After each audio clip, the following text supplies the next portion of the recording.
Hi, I'm Craig with ApplianceVideo.com.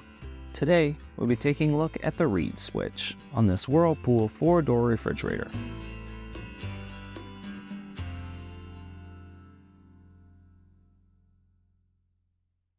Stop. Before beginning any repair, always be sure to disconnect the power to the appliance.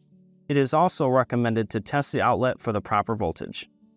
The main reason why I'd be replacing this reed switch would be if the indicator is saying that the door is left open. Now, click on the link below to view this repair video. ApplianceVideo.com guides you step by step, giving you the confidence to avoid recalls and callbacks, also saving time on repairs.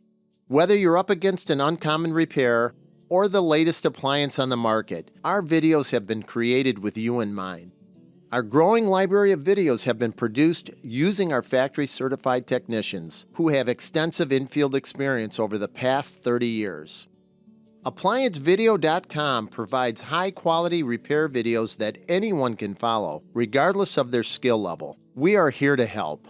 Click on the link below to view this repair video and let us help you do it right the first time.